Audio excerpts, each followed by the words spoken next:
Pain. Blinding, searing pain. That was the first thing Malcolm felt as his consciousness clawed its way back from the abyss. His ears rang.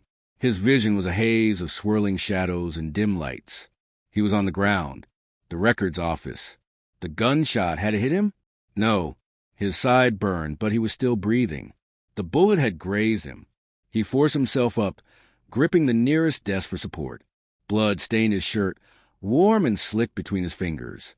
His head swam, but he had no time for weakness. Footsteps. Coming closer. The man in the dark suit wasn't done. Malcolm could see a silhouette moving toward him, calm, methodical. He was here to finish the job. Malcolm's mind raced. He was unarmed, wounded, and cornered. His only chance was to outthink his attacker. With a quick glance, he spotted an old metal file cabinet. Tall, unstable. A desperate idea formed in his mind. He waited, listened. The footsteps grew nearer. Then Malcolm lunged, throwing his weight against the cabinet. It tipped. The man reacted too late. A loud crash echoed through the room as the cabinet slammed into him, sending papers and folders flying. A groan of pain, a moment of weakness. That was all Malcolm needed. Ignoring the fire in his ribs, he stumbled forward, delivering a hard kick to the man's wrist. The gun skidded across the floor. Malcolm didn't hesitate. He grabbed it. The man coughed, pinned beneath the heavy metal. "You don't know what you're doing." Malcolm leveled the gun at him, breathing heavily. "Who sent you?" The man chuckled, wincing in pain. "You already know." "Wallace." Of course. The judge wasn't just playing defense. He was making sure Malcolm never got the chance to expose him. Sirens blared in the distance. Someone must have heard the struggle. Malcolm knew he couldn't stay. With one last look at the man beneath the cabinet, he turned and ran. Malcolm barely made it to his car. His body screamed in protest as he slid into the driver's seat, his bloodied hands gripping the wheel. He had to think. He had proof of Wallace's corruption, but now Wallace had turned the tables. The court of public opinion was against him, and someone had just tried to kill him. He needed help, but who could he trust? His first instinct was Langston. The DA had always been in his corner, but Malcolm hesitated. If Wallace had people on the inside, there was no telling how deep this went. Instead, he pulled out his phone and dialed another number, one he hadn't called in years. It rang twice before a voice answered. "Malcolm?" "Hey, Tamara," he said, swallowing hard. "I need a favor." Tamara Banks was the best investigative journalist in the city. Fearless, ruthless, the kind of woman who didn't back down, no matter how dangerous the story. They had been close once, before Malcolm chose law over journalism. Now, he needed her more than ever. She met him at an abandoned warehouse on the east side of town, neutral ground, away from prying eyes. When she saw his bloodied shirt, her expression darkened. "Damn, Malcolm," she muttered. "When you said you needed a favor, I didn't think you meant medical attention." He gave a tired smirk.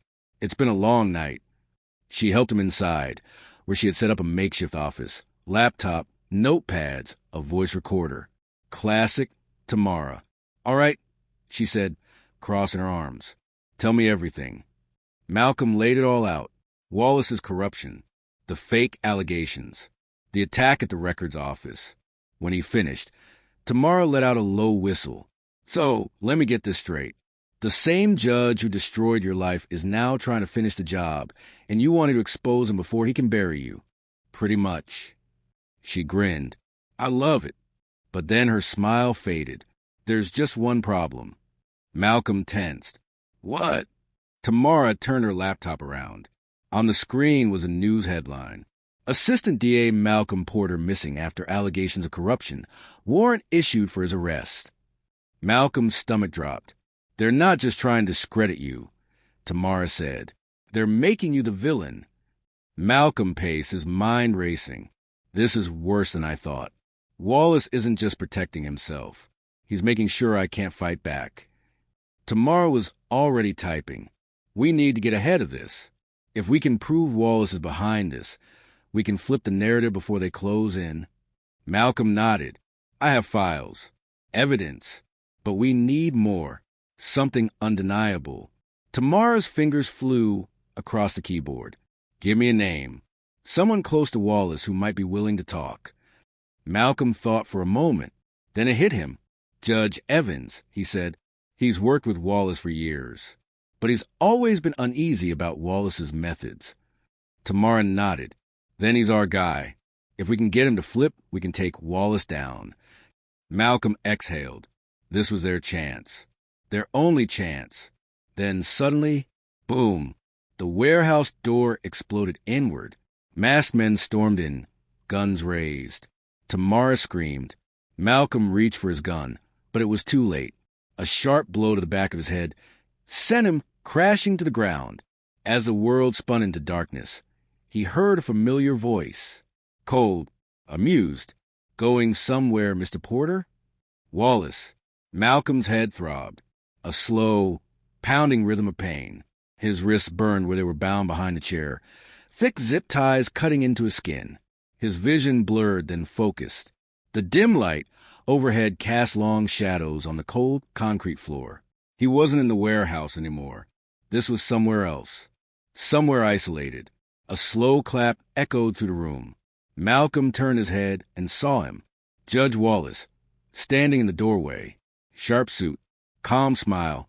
The man had always been a snake, but now, standing over Malcolm like this, he looked more like a vulture. I have to admit, Malcolm, Wallace said, stepping closer. You've been a bigger problem than I expected. I thought throwing you in jail all those years ago would be the end of it, but you just won't stay buried. Malcolm glared at him. That's the thing about the truth, Wallace. It doesn't stay buried either. Wallace chuckled. Oh, I wouldn't be so sure about that. He gestured behind him, and from the shadows, Landon Hawthorne stepped forward. His smug grin made Malcolm's blood boil. Landon clapped a hand on Wallace's shoulder. See, Malcolm, you've been real entertaining. But now you're just in the way. Malcolm smirked despite the pain in his ribs. So what's the plan? Kill me? That's not very judge-like of you, Wallace. Wallace let out a slow sigh, as if disappointed. Malcolm, do you really think I'm that careless? No. Killing you would be too messy, too obvious. He leaned in, voice dropping to a whisper. But framing you for something far worse? That's easy. Malcolm's jaw clenched. He knew Wallace was ruthless, but this was different. This was personal. Wallace straightened, brushing imaginary dust from his suit. Here's how this goes. You're going to confess. On video. You'll admit that you fabricated evidence, that you were running an illegal operation to take down innocent people. People like Landon. You'll say that you've been obsessed with revenge, that you manipulated the justice system for personal gain. Malcolm scoffed. And if I don't? Wallace's smile widened. Then the world will find you dead in a motel room, overdose written all over it. Such a tragic end to a promising young man. Everyone will believe it. A desperate prosecutor caught in his own web of lies. Landon chuckled. They'll eat it up. The media loves a good fall from grace. Malcolm felt a slow burn of rage in his chest. Wallace thought he had won. He thought Malcolm was just another pawn to be sacrificed. He was wrong. Malcolm forced himself to breathe, to think. Wallace and Landon were arrogant, overconfident.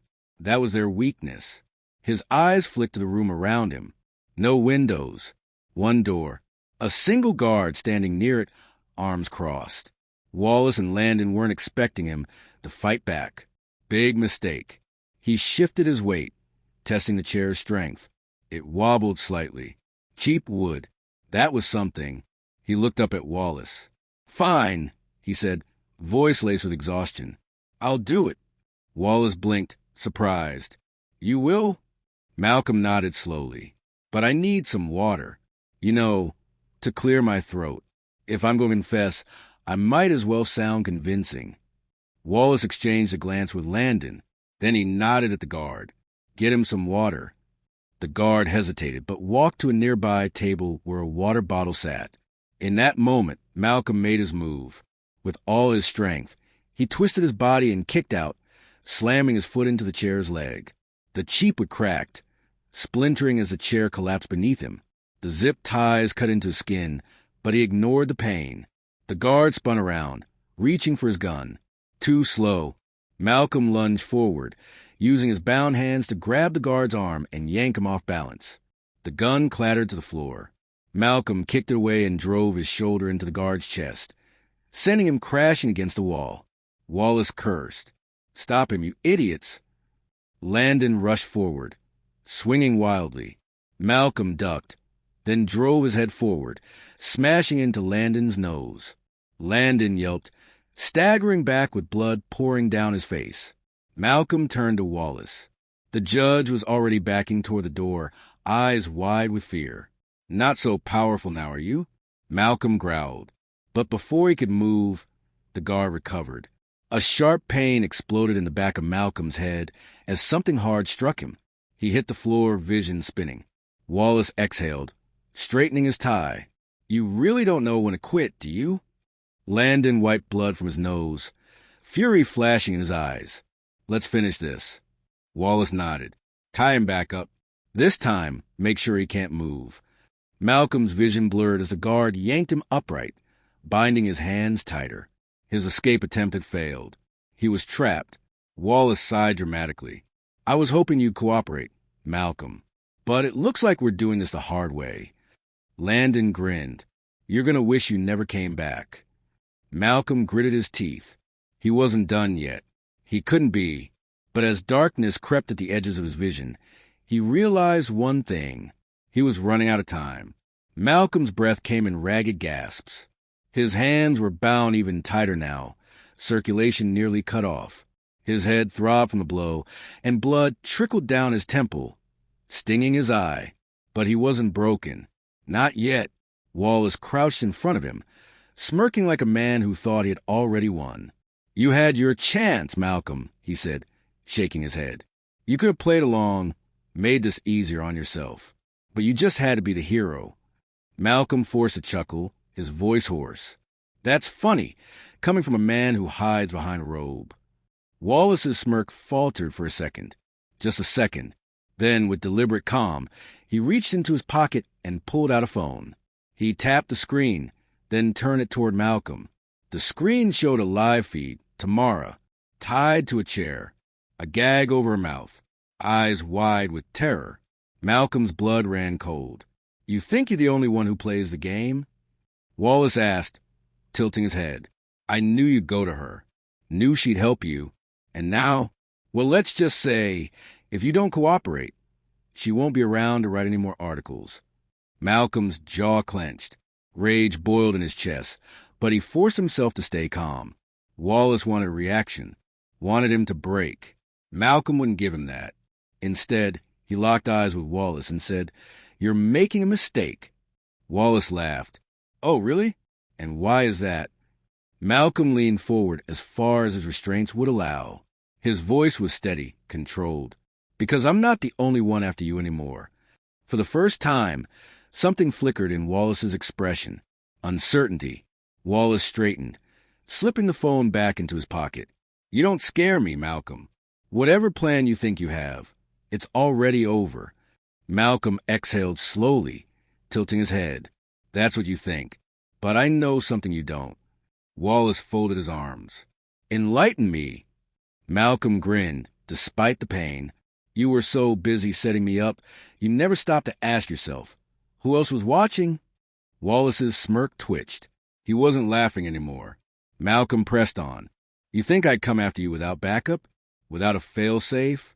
The moment I knew you were behind this, I set a plan in motion. I sent copies of my evidence to someone outside your reach. Someone powerful." Wallace's nostrils flared. "You're bluffing." Malcolm shook his head. "You sure about that? Because if I were you, I'd start checking my messages." For the first time, Wallace looked uneasy.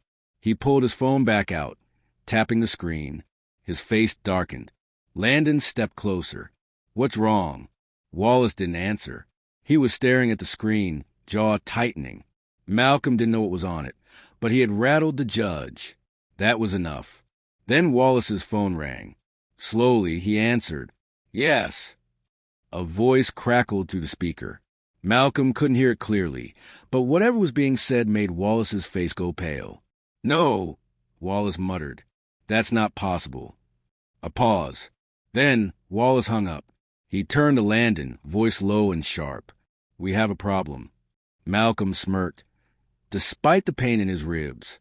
"Told you." The tension in the room shifted. Wallace paced, running a hand through his graying hair. Landon kept glancing between him and Malcolm, frustration growing. "What the hell is going on?" Landon snapped. "We have him. Just finish it." Wallace shot him a glare. "Shut up." Landon bristled. "Are you serious? You're hesitating now." Wallace ignored him, turning back to Malcolm. "Who did you send the evidence to?" Malcolm tilted his head. "That's for me to know. But I will tell you this. You're out of time." Wallace's jaw tightened. He grabbed a gun from the table, marching toward Malcolm. "I think you need a little more persuasion." Then, bang! The door burst open. Gunfire erupted. Shouts. Chaos. The sound of boots pounding against the floor. Malcolm ducked instinctively as bullets whizzed past him. The room exploded into motion. The guard was the first to fall, hit by a clean shot to the chest. Landon scrambled for his own weapon, but before he could fire, a bullet tore through his shoulder. He screamed, dropping his gun. Wallace turned to run. Too late. A figure stepped through the smoke. Gun raised, badge glinting. "Judge Wallace." The voice rang out. "Put the weapon down." Wallace hesitated, his gun still half raised. Malcolm squinted, trying to focus through the haze. And then his heart nearly stopped. The person standing in the doorway was none other than D.A. Langston. Malcolm exhaled, relief crashing into him. He wasn't alone. Wallace's face twisted in rage. "This isn't over." Langston didn't flinch. "Oh, I think it is." Wallace's eyes darted toward Malcolm, then back to Langston. He was calculating, looking for a way out, but Malcolm could already see it. Wallace wasn't going down without a fight. And then Wallace made his move. A quick lunge, a desperate attempt. Malcolm's eyes widened. "No!" Wallace grabbed Landon's fallen gun and spun toward Langston, finger on the trigger. A single gunshot rang out. Wallace stumbled. His body jerked. His mouth opened slightly, as if to say something. Then he collapsed. Silence.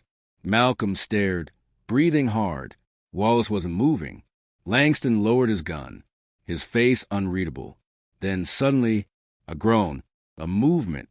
Wallace wasn't dead. Malcolm's relief was short-lived, because as Wallace twitched, a weak, wheezing laugh escaped his lips. You think this is over?" Wallace whispered, coughing up blood.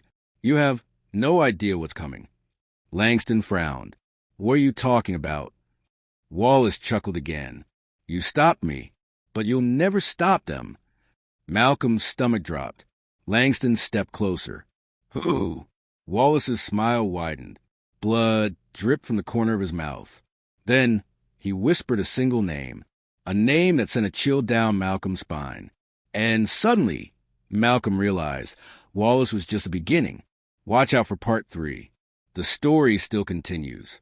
If you love the series, make sure to subscribe for more powerful stories like this. And let us know in the comments, what was your favorite moment? We'll see you in the next one.